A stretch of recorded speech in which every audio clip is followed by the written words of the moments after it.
봉인석에 대한 연구, 라비던전의 예를 중심으로 자르먼 지음. 목차 1. 서문 2. 신비한 문양의 바위 봉인석 3. 누가 봉인석을 설치했을까? 4. 봉인석의 해제 조건 5. 봉인 해제의 실제와 현황 6. 라비던전의 봉인석 7. 당신의 선택 1. 서문. 일각의 학자들은 나를 잠재적인 위험을 걱정하지 않는 악명 높은 해제학 파학자로 다루어 왔다. 하지만 그것은 사실과 다르다. 나야말로 인류에게 닥칠 수 있는 잠재적인 위험에 대해 깊은 관심을 쏟고 있는 사람이라고 자부한다. 인간은 긴 세월 동안 위험과 싸워왔다. 반족으로 대표되는 인간의 시조는 험난한 자연환경과 싸웠으며 네베드족이나 파르올론족, 피르보르 등의 인류는 악의 화신인 저 공포의 마족 포어르와 오랜 시간 사투를 벌였다. 인간의 역사를 인간의 생존을 위협하는 위험과의 싸움으로 정의한다면 과연 우리의 현재를 위협하는 것들은 무엇이 있고 그런 것들에 대해 우리는 어떤 태도를 취해야 할 것인가를 분명히 인식하는 것은 인류의 번영과 미래에 대해 매우 중요한 문제가 된다. 이 책은 그러한 관심을 환기시키기 위해 쓰여진 책으로 최근 많은 이들의 관심을 끌고 있는 마족이 동물들을 조종하는 수단으로 알려진 마족 스크롤에 그려진 문양과 동일한 문양이 새겨진 바위에 대한 내용을 다루고 있다. 이 책의 목표는 그러한 문양이 그려진 바위는 무엇인가, 그리고 어떤 기능을 하고 있는가에 대한 최신의 연구 결과를 통해 그러한 바위에 대해 심층적인 이해를 제공하는 데 있다. 나는 비록 해제학파 사람이지만 최대한 중립적인 시각에서 이런 문제를 다루기 위해 본 저서에서 최선의 노력을 경주했다. 모쪼록 이 책을 통해 이러한 문양이 새겨진 바위가 무엇을 의미하고 그리고 현대의 우리들에게 무엇을 시사하는지를 생각해 볼 수 있는 기회가 되기를 바람하지 않는다. 루나사 4일 전 이멘마에서 자르먼. 2. 신비한 문양의 바위 봉인석. 당신이 만약 여러 마을을 돌아다니며 모험을 찾는 사람이라면, 혹은 마족들이 동물을 조작할 때 사용하는 마족 스크롤을 구경한 적이 있는 사람이라면 곳곳에 그 마족 스크롤과 같은 문양이 그려진 거대한 선돌이나 바위를 본 적이 있을 것이다.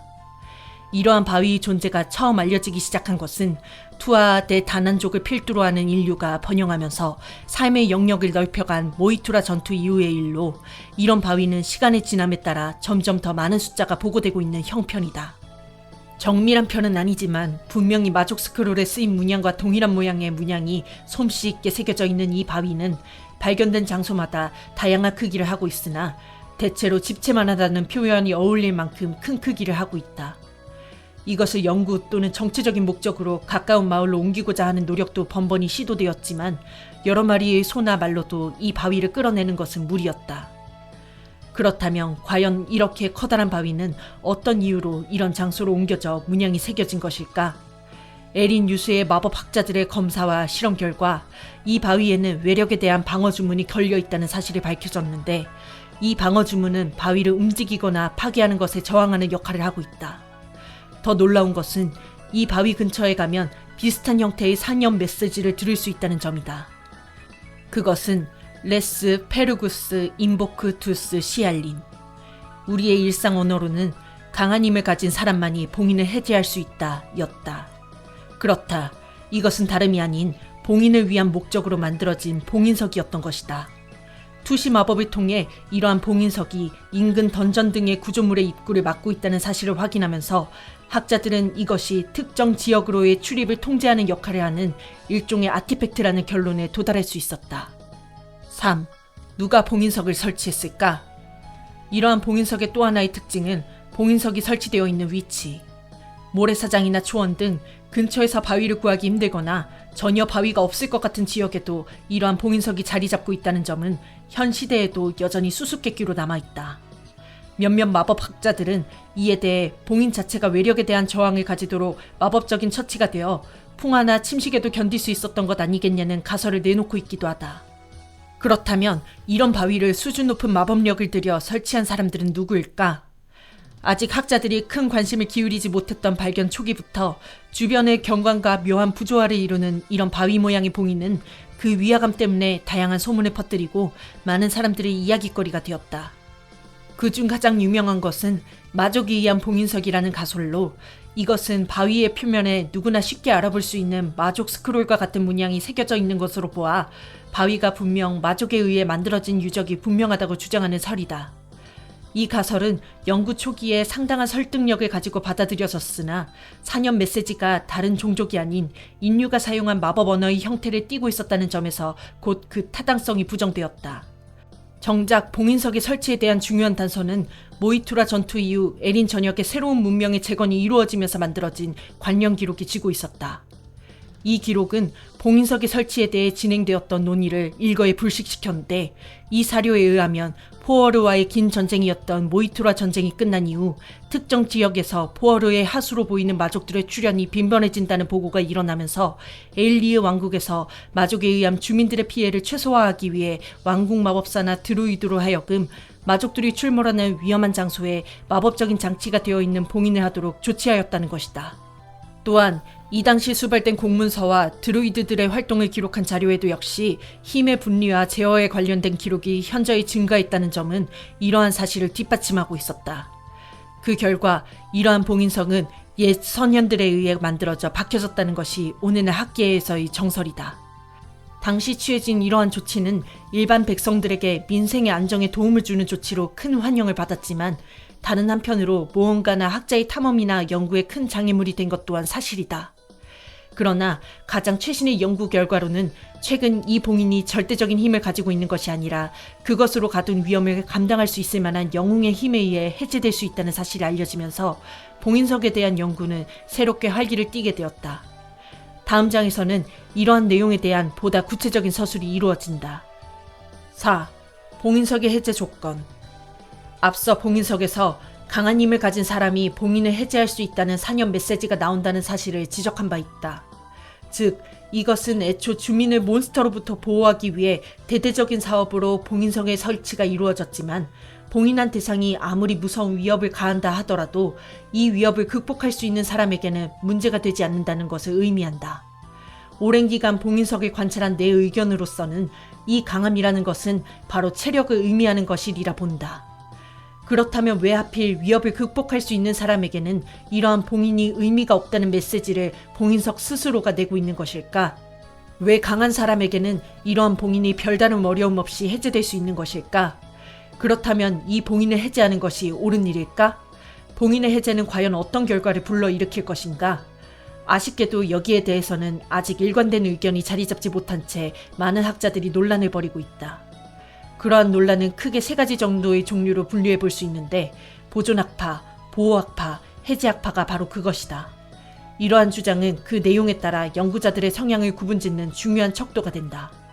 보존학파는 이 봉인을 해제하는 것은 무척 위험한 일임을 강조하며 기존 봉인과 같은 효력을 가지는 봉인을 포함하는 새로운 봉인의 제작과 구현을 연구하기도 하고, 보호학파는 봉인이 인간을 해당 지역에서 출몰하는 몬스터로부터 보호하기 위해서라기보다는 정작 우리가 보호해야 할 대상에 대한 표시라는 역발상적인 가설을 주장하기도 한다. 반면 해제학파는 봉인을 파괴할 만한 능력을 가진 이들이 등장할 경우 봉인 내부에 숨겨진 유적이나 그동안 접하지 못했던 고대 인류의 지혜를 얻을 수 있는 좋은 기회가 된다는 점을 강조, 봉인을 적극적으로 파괴할 것을 권장하기도 하지만 아직 그에 대해서는 어떤 결론을 내리기 어려워 학계에서는 유보적인 입장을 취하고 있는 것이 사실이다. 5.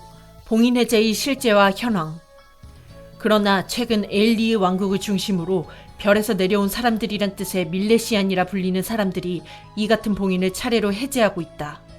밀레시안은 봉인을 차례로 해제하고 해당 봉인에 의해 격리된 공간을 탐사하는 데 앞장서고 있는데, 이들은 일단 해제된 봉인은 다시 회복되지 않는 점을 확인시켜 주었다.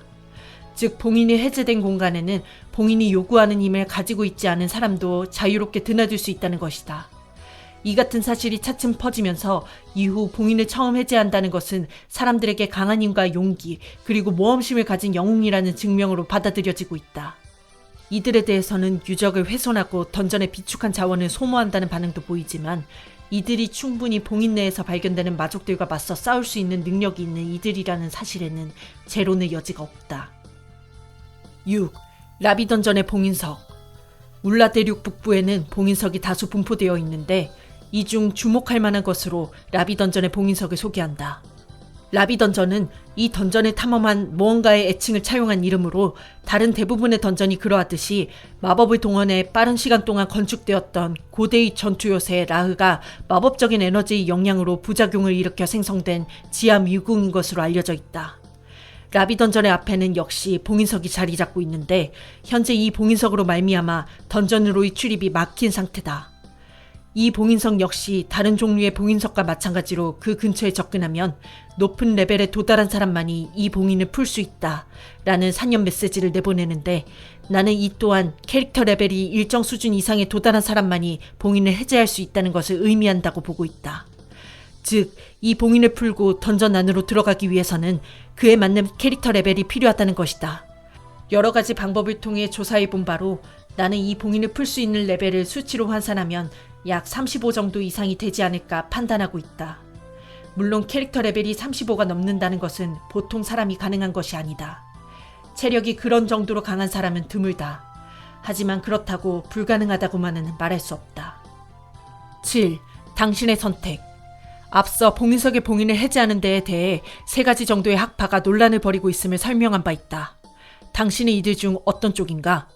봉인을 남기고 보존하는 쪽인가? 아니면 자신이 그 봉인을 해제할 수 있을 만큼의 능력을 가진 사람임을 확인받는 쪽인가? 그것은 결국 이 책을 읽는 독자 자신의 선택에 달려있다. 만약 전자를 선택했다면 반대 의견을 가진 이들로부터 봉인을 지키도록 노력할 것이며 후자를 선택했다면 다른 이들에 의해 봉인이 해제되기 전에 자신이 직접 봉인을 해제하는 데 도전해보자. 당신이 이 책을 읽고 있는 지금 누군가 라비 던전의 봉인석을 깨고 봉인을 풀어 하나밖에 없는 라비 던전으로의 문을 연 영웅의 칭호를 얻을지도 모르는 일인 것이다. 그러나 이것이 보존학파나 보호학파에 의해 공명심을 자극해 이루어지는 성급한 파괴행위라는 비난은 사양한다. 봉인은 스스로를 파괴할 수 있는 사람을 스스로 선택하고 그 문을 열어주는 것이다. 뿐만 아니라 정말 중요한 것은 이제부터다. 봉인의 해제가 전부가 아니라 그것은 봉인으로 가려진 다른 세계로의 입구가 열렸다는 것을 의미하는 것이기 때문이다. 봉인의 해제는 던전의 입구가 제한 없이 열렸다는 것을 의미하니 반드시 들어가 볼 것을 권한다. 만약 던전 내부에서 이제껏 접하지 못했던 새로운 현상이나 몬스터와 접하게 될 경우에 저자에게 그러한 사실을 구체적인 증거와 함께 알려준다면 봉인석의 이면에 있을지도 모르는 현재 인류에게 당면한 위험을 정리하기 위한 앞으로의 연구를 진행시키는 데에도 큰 도움이 될 것이다. 이 책을 읽는 모든 사람들에게 에린의 절대신, 아튼 시미니의 축복과 무언가 전사에게 가호를 내리는 전쟁의 여신 모리안의 미소가 깃들기를 빈다.